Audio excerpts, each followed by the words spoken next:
እንዴት ናችሁ ወገኖች? ደህና ናቸው ወይ? አንዳንድ ነገሮች ያው እርግጠኛ ሆነ የምንናገራቸው እኔ እንግዲህ የማወራበት ኮንቴክስት ያው ፕሮቴስታንቱን ነው እዛ ውስጥ ስላለው ማለት ነው። የምናወራቸው እርግጠኛ ሆነ የምናወራቸው ነገሮች በጣም ያስፈራሉ።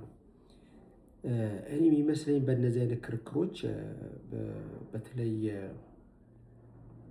በጣም ሪፎርምር ነን የምትሉና እግዚአብሔር ቃል ላይ በጣም ፎከስ አደርጋለሁ የስልጣን ምንጭ ከዛ ነው የእውነተኛነት ምንጭም ከዛ ነው ብለን የምናስብ ሰዎች አንዳንድ ጊዜ በጣም ቦልድነሱ ያስፈራል። ቦልድነስ በጣም የሚጠቅምበት ጊዜ አለ። በእውቀት ሲሆን ይሄ በተለይ ኤፒስቴሞሎጂካል መንገዶች ከሆኑ በጣም ግራቀኝ ማየት ያስፈልጋል። በጣም ግራቀኝ ማየት ያስፈልጋል ማለት ይሄ እንደዚህ ነው ወይ ይሄ እንደዚህ ነው ወይ ብሎ ማሰብ ያስፈልጋል። እኔ በተለይ ሰውን በተመለከተ አማኝና ኢአማኝ አላማኝ ይባላል እንደዛ ነው መሰለኝ የሚባለው። በዛ መካከል ያለውን ነገር ከመጽሐፍ ቅዱስ ተነስተን ስንናገር ስንፈርድ፣ እንደገና ደግሞ አማኝና የኛ አይነት እምነት የሌለው ሌላ ጎራ ያለውን ሰው ስንገስጽ በጣም ማሰብ የሚያስፈልግ ይመስለኛል። አንደኛ እግዚአብሔር አንድ ሰጠን የምንለው እውነት እንደ አማኝ እንደ ቢሊቪንግ ኮሚኒቲ አንድ የሰጠን እውነት ሜታ ናሬቲቭ ነው ማለት የሆነ ነገር እንዴት እንደተጀመረ እና የሆነ ነገር እንዴት ሊያልቅ እንዳለ ምን አይነት ተስፋ እንዳለ ነው የሰጠን ማለት ለአማኙ ማህበረሰብ አንድ በሆነ ኮንቴክስት ውስጥ የታሰረ መልእክት ብቻ ነው የሚሰጠው። ያ መልእክት ከሜታ ናሬቲቭ ጋር ከትልቁ ትርክት ጋር ከግራንድ ስቶሪ ጋር ቦታ አለው የሚያያዝበት የሚሰካካበት ማለት ነው። አሁን ከገላትያ ተነስተን የሆነ ነገር ስንል ከዘፍጥረት 1 እስከ ራእይ 22 ድረስ ያለው ሜታ ናሬቲቭ ላይ የቱ ጋር ነው የሚገባው ማለት አለብን። የሆነ በጣም ግንጥል ነገሮች እየሰማ በዚህ ግንጥል ነገሮች ደግሞ እንጋጫለን በጣም እስከ መጨረሻው እስከ ደም ማፍሰስ የሚለው መጽሐፍ ሪሊ ይሄ ደም ማፍሰስ የእንትኑን እንዳላቀለው ግን መጽሐፍም ስለሚል ገና ደም እስከ ማፍሰስ አልተጋደላችሁም ስለሚል እንደዛ አይነት ድረስ እንሄዳለን። አሁን ዘፍጥረት 1 እና ዘፍጥረት መጽሐፍ ሰው ለምን ተፈጠረ?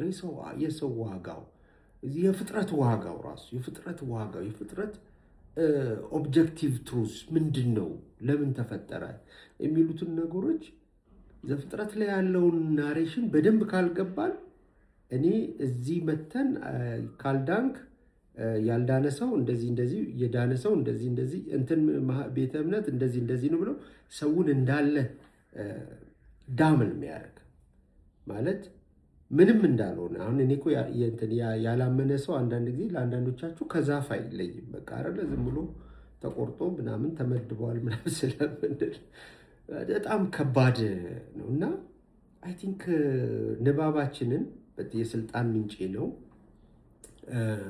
የቆንኩበት እውነት ምንጭ ነው የምንላቸውን ነገሮች እንደገና መፈተሽ ያለብን። ይሄ መጽሐፍ ቅዱስ ነው አዎ፣ ግን መጽሐፍ ቅዱስ ካኖኒካል ነው ወይ የምናስበው?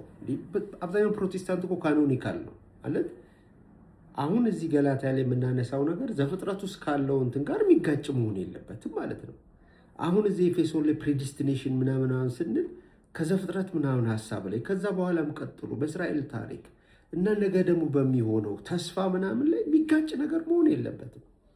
አይ ቲንክ እሱን ሉዝ አድርገናል፣ በጣም ሉዝ አድርገናል። የእኔ እውነት ምናምን ብለን ስናነብ አንዳንዶቻችንማ በጣም ደፋር ነን ማለት ኢቨን የፈለገ ሰው በእድሜ በዚህ በፕሮፌሽኑ በጥናቱ ቢበልጠንም እኛ ይኮን በቃ የኛ የመጽሐፍ ቅዱስ አጠናናችንና እምነታችን ማንንም ምንም ማይፈራ ምናምን በቃ ምን አድርገን ነው የምናስበው። ይሄ ትንሽ አሮጋንሲ አለው። አፍተር ኦል ክርስትና በየትም ዘመን ቢሆን እንትን ፎስተር ያደረገው እንዲጋ ቡም ያለው ማለት ነው። ደብዝዞም ያልፋል አንዳንድ ጊዜ በመከራ ውስጥ አንዳንድ ጊዜ ተዳፍኖ ምናምን ያለፈበት ዘመን አለ። የሆኑ ሳይንስ እንደዚህ አርጊመንት መክንዮ ምናምን የበለጡ የመሰሉበት ጊዜ አለ እና ክርስትና ከስር ሆኖ ምናምን የሄደበት ጊዜ አለ። ክርስትና በቃ ሁሉ ጊዜ እየረታኝ ምናምን መጣ አይደለም ነው። አለመጥፋቱ በጣም የሚደንቅ ነው። ከእግዚአብሔር መሆኑን የምታዩት በዛ ነው። እና አለመጥፋትም እንደ ምልክት ምናምን እያደረኩ አለው። ሌሎችም ሃይማኖቶች እንደዛ አሉ ታሪክ ያስቆጠሩ። ግን ክርስትና ባህሪው እንደዚህ ነው። በየትም ውስጥ ሆኖ መጥቶ እዚህ ደርሷል። በቃ ለማለት የፈለኩት በሆነ ዘመን ላይ ቡም ብሎ በቃ ሁሉም ሰው በቃ እዚህ እንሂድ፣ እዚህ ጋ ነው እውነት ተስፋ ያለው፣ እዚህ ጋ ነው ምናምን ብሎ የሚመጡበት ነገር የክርስቲያናዊ እሴቶች ናቸው። እሴቶች ናቸው ማለት እውቀት ብዙ የጠራው አይመስለኝም።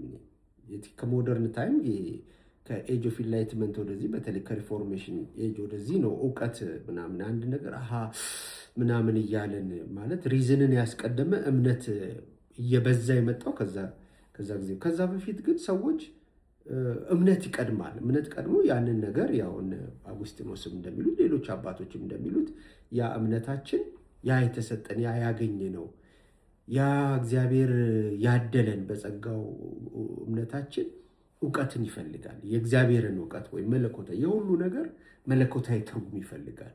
አካባቢን ሲያይ እግዚአብሔር ለዚህ ምን ይላል የሚል አይነት እውቀትን ይፈልጋል። ስለ እግዚአብሔር፣ ስለ ዴስቲኒ፣ ስለ ተስፋ፣ ስላለንበት መከራ ምንድን ነው እግዚአብሔር የሚለው ከሜታ ናሬቲቭ እውቀት ይፈልጋል።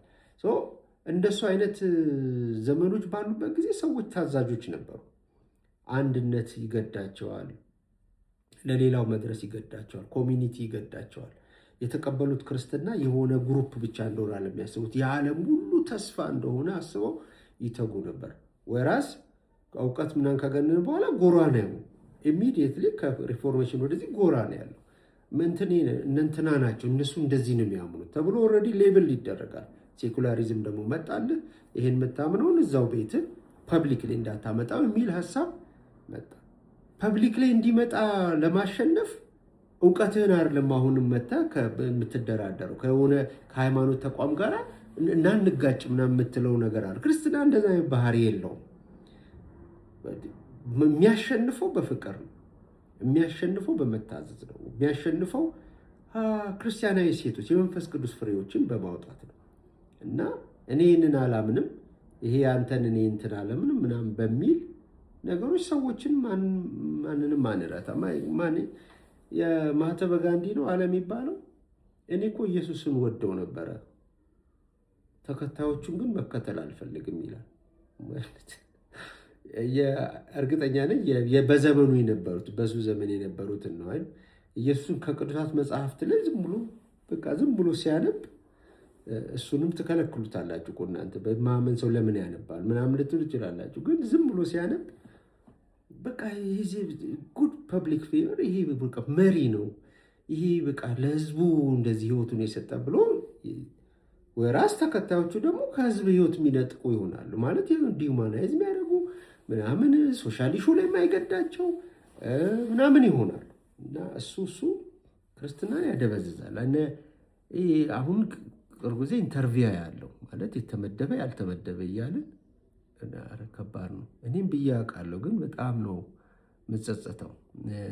እኔ ያልኩት ቸርቼ ስለምትል አይደለም። ዝም ብለን ያነበብነው ነገር ካልቪኒስት ምናምን ብለን ብዙ ተጠራውዘናል። ቸርቼ አትልም እንደዛ። ባፕቲስት ናት፣ እንደዚ አይነት እንትን የላትም። የተመደበ የተወሰነ የተቆረጠ የምትለው ነገር የላትም። ግን አሁንም ይሄ የተመደበ ያልተመደበ ከምንለው ነገር ከሜታ ናሬቲቭ ጋር ብናስተያይ መጽሐፍ ቅዱስ ሲጠና አንድ ጊዜም በቪዲዮ ብየዋለሁ። ያው ለመስማት ፈቃደኛ ያላችሁ እንጂ ሜታ ናሬቲቭ ቢታይ ማለት ከዘፍጥረት እስከ ራእይ ድረስ ያለው ዋናው ይሄ ግራንድ ስቶሪው ምንድን ነው? እግዚአብሔር ሰውን ፈጠረ። ለምን ፈጠረ? ምን ነበር አብሮት ያለው? እሱን ነገር እና ለሰው ትልቅ ቫልዩ ይኖረናል። እና ምን ተፈጠረ? እንዴት ክፋት መጣ? እንደዚህ አይነት ካዮስ ውስጥ ለምን ተፈጠሩ? ይህን ካዮስ ለመቤዠት ምን አይነት መንገድ ተራመደ? አሁን መንፈስ ቅዱስ ከኛ ጋር ነው እና ምንድን ነው? ምን እያደረገ ነው?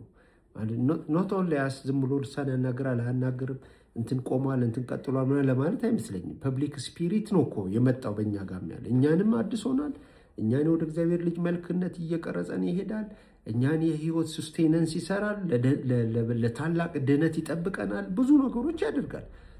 ለፍጥረቱን መታደስ ደግሞ ምክንያት ቤተክርስቲያን ፊት አውራሪ መሆን አለባት። ምክንያቱም ፍጥረቱን ሁሉ የሚያድሰው የእግዚአብሔር መንፈስ በውስጡ አድሯል።